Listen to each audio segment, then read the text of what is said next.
শাহরুখ খানের ভক্তদের কাছে মান্নাত হলো মন্দিরের মতো। শাহরুখের জন্মদিন হোক কিংবা দীপাবলি, এক ঝলক শাহরুখকে দেখার আশায় হাজার হাজার অনুরাগী ভিড় করেন মান্নাতের গেটের সামনে।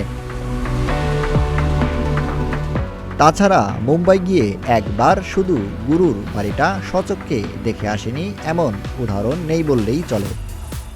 শাহরুখ এবং তার বাংলো মান্নাত দুটোই অনুরাগীদের কাছে অত্যন্ত আবেগের। সেই মান্নাত নাকি ছেড়ে দিচ্ছেন শাহরুখ, সপরিবার বাসা বদলাচ্ছেন তিনি। মান্নাত এর বাড়ির সামনে দিয়ে দাঁড়িয়ে থাকলেও আর দেখা পাওয়া যাবে না কিং খানের। এ খবর প্রকাশ্য আসতেই আটকে উঠেছেন অনুরাগীরা।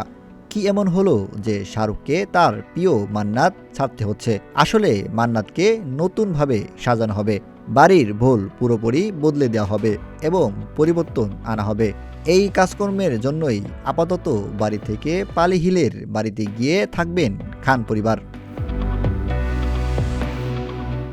বাড়ি সাজানোর কাজ শুরু হবে মে মাস থেকে। তার কয়েকদিন আগেই অবশ্য খানরা পালি হিলের বাড়িতে চলে যাবেন। শোনা যাচ্ছে বাড়ির কাজ শেষ হতে হতে 2 বছর লেগে যাবে। মান্নাত আরও একটু বড় হবে। বাড়ির এই কাজের জন্য গত বছর প্রশাসনের কাছ থেকেও অনুমতি নিয়েছিলেন গৌরী খান। আগামী 2 বছর তাই খান পরিবারের ঠিকানা পালি হিলের 4তলা ফ্ল্যাটটি। এই ফ্ল্যাটের ভাড়া নাকি বছরে 2 কোটি। পাকাপাকি না হলেও আগামী 2 বছর যেন মান্নাতে গেলে আর শাহরুখকে দেখা যাবে না। আপাতত সেটাই অনুরাগীদের মন খারাপের কারণ। আশিক এলাহি, প্রতিদিনের বাংলাদেশ।